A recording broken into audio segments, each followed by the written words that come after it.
and welcome to another episode of Go Live Launch. I'm once again your host, GradyBot. Wanted to take some time first to thank everyone for watching and for the very positive reception to the last interview with Bad Soda Gaming.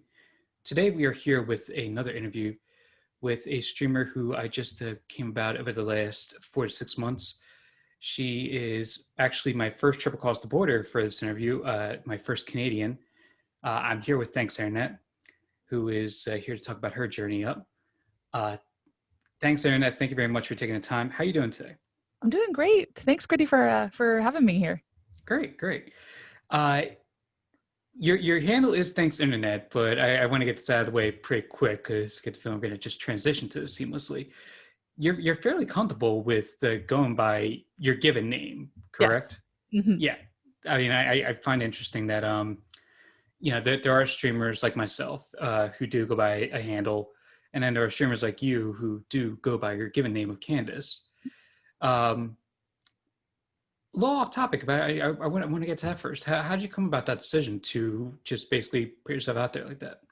It wasn't easy. It wasn't just like a one-off, like, whatever, sure, call me by my name. I consciously made that decision because I wanted to be myself, as much as myself as I could be online. And I came from the world of information security and privacy and security in general. So it was definitely a bit of a tough decision to make. But I'm really glad that I made it because I feel like I can connect on a different level with people, even just for me, right? Yeah, no, absolutely. I mean, some people find personability through their own ways, whether it's comfort with disclosing their identity versus other avenues. So it was something that I found interesting as my first interview that felt comfortable in that way. And it's not to say that if you don't use your actual name IRL while streaming, you can't cultivate that kind of a connection with people. It's just for me, I felt like, people can call me ThanksInternet, people can call me Thanks or Internet, but I also like the option for Candace, right? Oh, absolutely. So obviously, I want to take us through your journey and also through your opinions on certain things when it comes to streaming, whether just starting or cultivating your community. The obvious first question is, what got you into the game? What made you want to start streaming when you got onto the Twitch platform? Well, I think that a lot of other people are in this kind of boat with me, but essentially I was working on starting a podcast at my last job, and I had the name ThanksInternet for that, and that was the plan all along. Then comes 2020 and everything that came with it.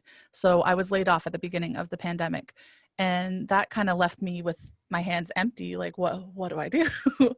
And I had a couple people that I was following on Instagram, content creators that I really looked up to, and I saw that they were over on Twitch, and I had experience with YouTube live streaming from my prior job, and I just looked at it and I went, you know what, let's do it. We just got a gaming PC. We had planned on getting one for a while, and I thought, why not stream me playing all these new games and get to meet a lot of new people while doing it? So I decided to take the ThanksInternet podcast and turn it into a streaming channel on Twitch. Did you have an idea? You talked about your podcast as to what the premise of your podcast was when you were starting it? I did. It was basically going to be more news related, like internet news and things that are trending. And it was ThanksInternet in a gratitude way, yes, in being grateful for all the things that the internet provides for us, but also in a sarcastic way. So I would show things that, thanks internet, we didn't need to know that, but now we do, right? So it was going to be touching on things that were in the news related to social media and things online. Interesting, very interesting. Actually, that's a new take on podcasts related to current news and current events that I don't think I've heard before. I was excited for it. That's why I couldn't let it die when I lost my job. Like I was like, we got to keep doing this. So awesome. When you got started with streaming, in particular with Twitch, what kind of expectations did you really have when you started with this? Honestly, nothing big. That was something that I went into streaming with that mentality. I actually sat with my partner and I remember having this discussion with him. We both know that it's difficult to succeed on the platform. We both knew that it would be at least a year before we saw success So we basically set out a year. We said in a year's time, let's reconvene and kind of decide if this is something we want to keep putting all of our time and effort into. So we basically made sure we didn't have expectations that were too high for this first year, which I think was smart. I didn't feel as much pressure. And there was a lot of things when I first started streaming I did not know that I would have to learn. So I'm really glad that we didn't set any crazy expectations on ourselves. So I had time to learn those things. And you're still within your first year. Do I have that right? Yeah, I started streaming in July, so it's about 6 months. Yeah. Where do you see your goals from that year's time to where you are now? Like, do you feel as though you're tracking right? Do you feel as though there's still some work to be done? Oh, there's absolutely work to be done, 100%. But I feel like, yeah, the tracking, it's more than I was expecting. I didn't expect to have this level of support this soon. I didn't expect to have a community that is so present, that's just always there, showing up in so many ways. I didn't expect to meet so many other awesome streamers. Yeah, it just happened like that. It happened way faster than I was expecting. And I'm hoping that, in a year's time, I look back and go, it was silly to think that in a year, maybe nothing would have happened, right? Absolutely, Mm. absolutely.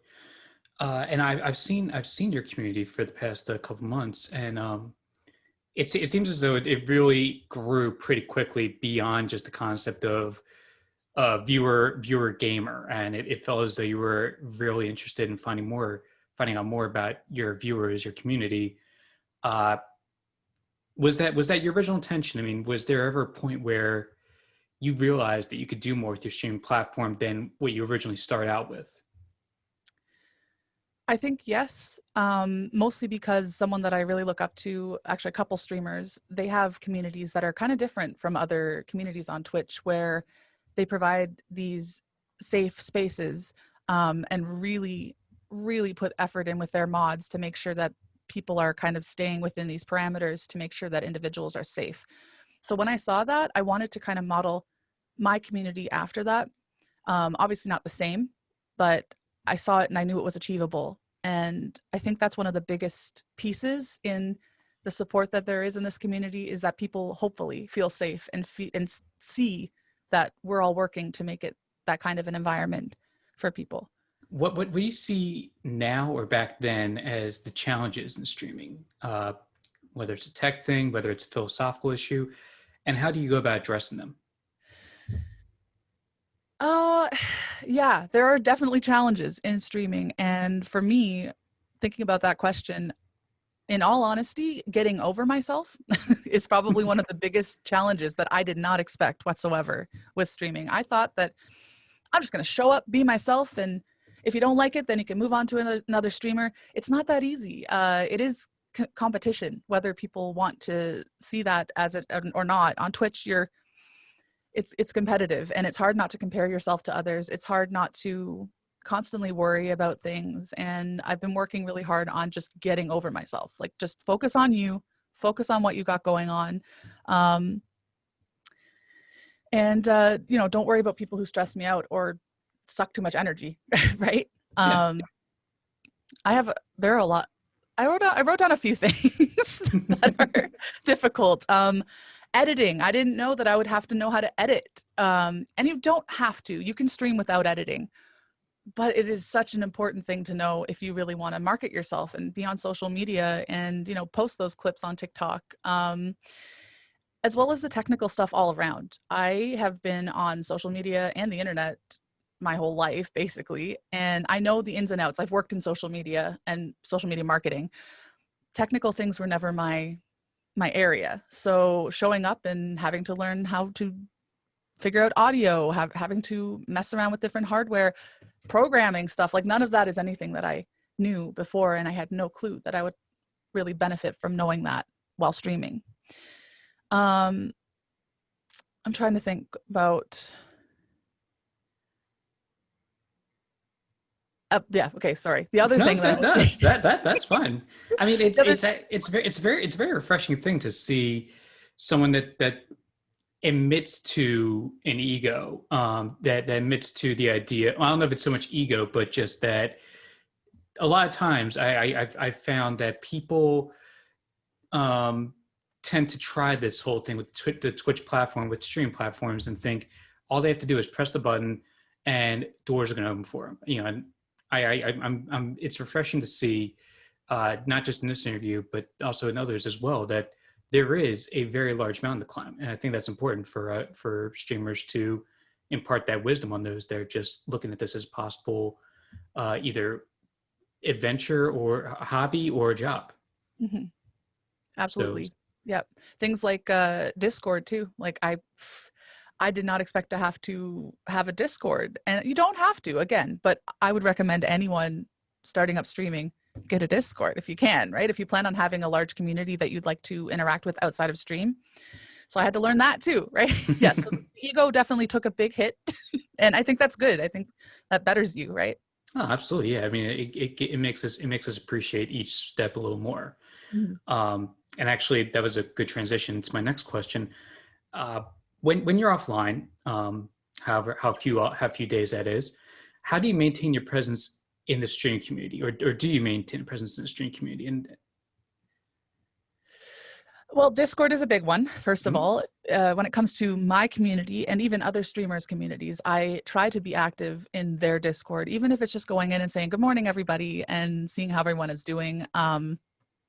I like to try and keep up with everybody in the ThanksInternet community regularly in my Discord. Mostly, I try to be genuine. That is something that's at the forefront of my mind. I, have seen some streamers will copy paste and spam the same message, out to people, and that to me just doesn't sit right with me. If I have the time to give to you, I will give you that time. I can't be in 10 places at once. It's not realistic to try, right? So I try to take the time and spend an entire stream with someone if I can. If I really want to if I really want to get to know a streamer, I try to spend the entire evening or stream with them, getting to know them rather than a couple seconds in each stream. But you can wear yourself thin pretty easily trying to keep up on every streamer you want to be in their stream, right? Absolutely. And once again, that's actually a great transition. Um, there's often a concern, and it depends on how people get into this. The idea of burnout. Mm-hmm. And now, originally, you were a 7-day streamer. Yes. Yes. 7 days. What was it again? 7 days a week. Certified stream. Yes, exactly. You've dialed it back. Yep.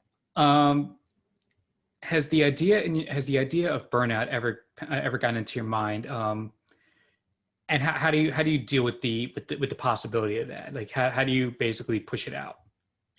Well, it comes back to that whole humbling of the ego thing again, because when I started, I lost my job. I was working a 40, 50-hour week usually. I can do a 3-hour stream every night. I can show up and do that.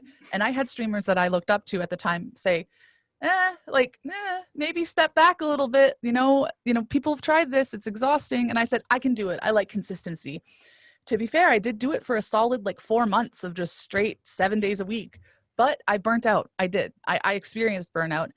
And it hit me like a train. Like I had to take an entire week where I slept most of that week. And I don't think I'll ever make that mistake again, honestly. Once that happens, you learn. But I think I had to go through it myself to actually know, to believe that was going to happen.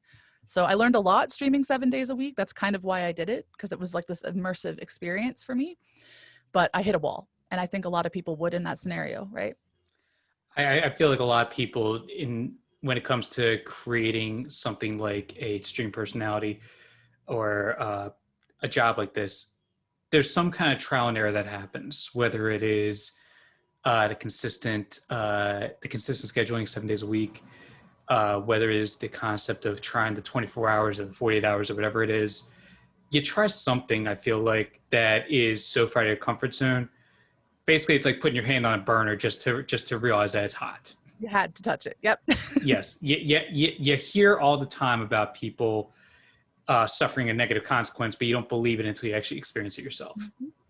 And that's why I try to take time to check in with myself. Hey, how are we feeling today? And there have been a couple times ever since I stopped streaming 7 days a week where I check in and I go, I'm exhausted. I'm not going to be able to bring the right attitude to stream. And I've actually like canceled the stream in the afternoon, and I'd rather do that than show up miserable and exhausted and not myself. Right. So I think that that's important to know when it's just not worth it. Even if it's a little last minute to cancel a stream, it's better for yourself. So whether it's you or whether it's the streaming community as a whole, what do you think is the biggest misconception, and how do you deal with that misconception? I think I think for people who don't know what streaming is, there are a lot of misconceptions. I can almost guarantee you there are a lot of misconceptions, even in my own family members. There's that idea that streamers are lazy. They just sit and expect the money to roll in while they play some Minecraft, which is not the case at all, right? There is so much work that goes into everything behind the scenes that you don't see streamers doing. Mhm. That's one of the biggest misconceptions that I've found is quite consistent, that streamers are lazy and expecting an easy gig. It's not the case, right? And I think for me, misconceptions about me, when I started, a lot of people kind of grouped me into the retro streaming category, the nostalgia area. And while that's a part of what I do, I really love evoking those nostalgic vibes. And we watch some retro commercials. That's an option for channel points on my stream. But that's not all I'm about, right? So I think it's important to remember that at first glance, that's not what the streamer's about per se. You got to get to know them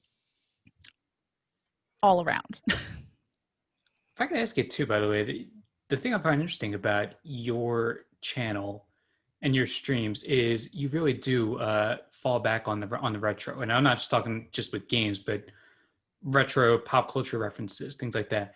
How'd that come about? Uh, Honestly, it makes me happy. Like for me, it reminds me of good times, better times when I was younger. And there's something about evoking that nostalgic feeling in people that I know gives them serotonin too. Typically, maybe not everyone, but I've found that to be something that we can relate on, is that talking about silly things from the past. It kind of helps you get out of that 2020 Yeah, no, mindset that we've absolutely. had to be in right now, right? Yeah, Yeah.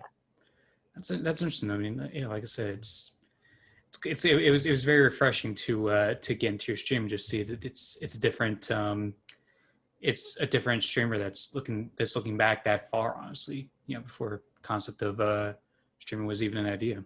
Mhm. uh for when you do take your time off or when you're online with your community, I'm going to ask you to pick one. What is your favorite thing to do that's tied into your work? Oh, so while I'm streaming or offline? I'm going to ask you to pick one. Okay, while I'm streaming, and this is what we did last night. I think my favorite thing is to just chat, like talk to the community, get to know people, get to know things about where they're from, and then just Google. Like we researched things. We were talking about food last night, and people were telling me all different types of delicacies from where they're from, and we'd look it up and we'd look at pictures. And I love meeting people and learning about them and connecting with them. I think that's the best thing, and that all happens while live a lot of the time, right? It's kind of Yeah, neat. I mean, it's always fun to, and I'm not saying this in a haha way or a gotcha way, but to put it back on the streaming community to make sure they're as engaged as well. I mean, not just the idea of doing subs, follows, and bits. I mean, to show your engagement, but also too just genuine back and forth Q&A, something like that. And a lot of the time they want to do that. I've found a lot of the time they're so happy to talk to other people from around the world and compare and contrast the differences, right? Absolutely, absolutely. And this will be my last premised question, I, but what do you see as your future goal with Twitch on this platform? ooh, well, I've done a lot of thinking about this, especially with 2020 coming to a close. Hmm. And I think for 2021 specifically, I want to become a better content creator all around. I want to work on my editing skills, which there are not really many of at all right now. Editing skills, my social media presence, I would like to be a bit more consistent. I'd also really like to work on knowing more about my setup, knowing more about my tech. troubleshooting tech issues instead of waving my partner over, help, which happens a lot. It happens a lot. I, of course, want to meet more people, grow the community that we've grown so far already. That's been one of my favorite things out of everything, is just seeing people support each other. I'm also thinking that within the next couple of years, I'd really love the chance to apply for partner. I know that that's a really big thing and a lot of streamers are aiming for that, but it just would be huge. This is something I love. I didn't even realize how much I would like it until I started streaming. And if I could be that successful and make partner eventually, I've set myself out 2 years basically for partner, because I know it can be a while, right? You need 75 average viewers. I think I'm around 22 right now, right? So that is the goal. But I know I have tons of learning and stuff to do before that's something I could even consider applying for, right? Which is why I'm giving myself some time.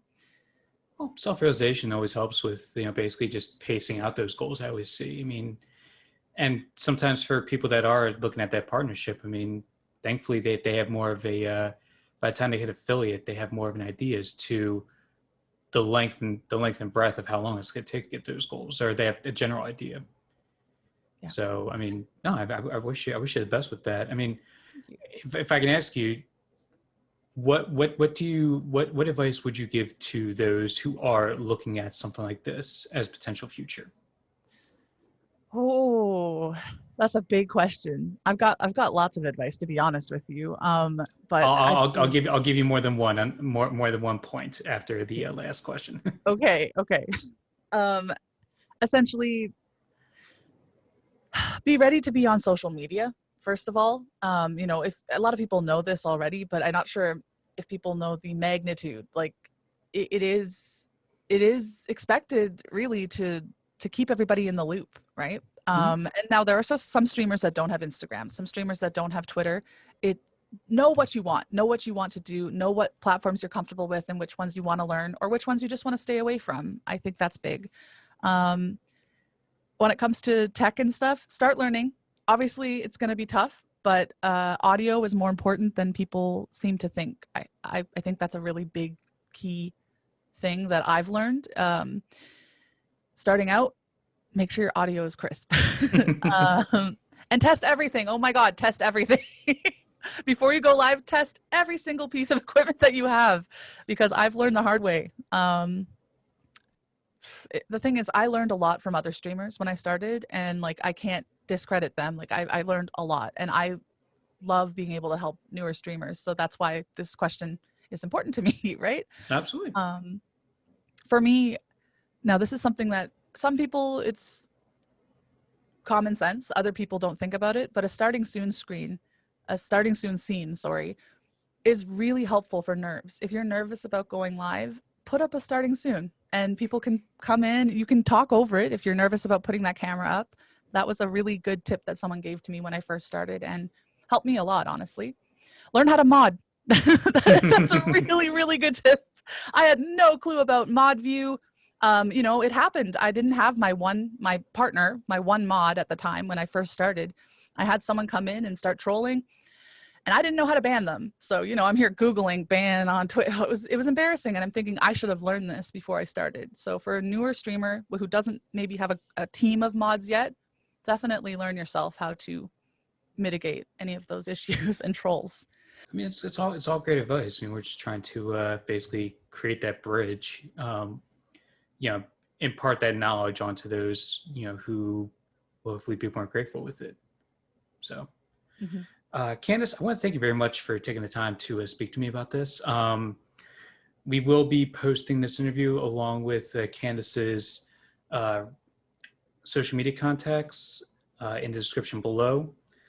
Candace, do you have any more words for your community or those who may see this?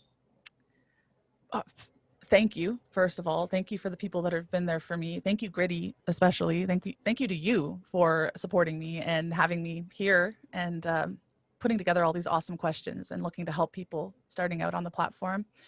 No, mostly just a resounding thank you is what I have to say. Excellent. Seems appropriate from someone who calls herself ThanksInternet.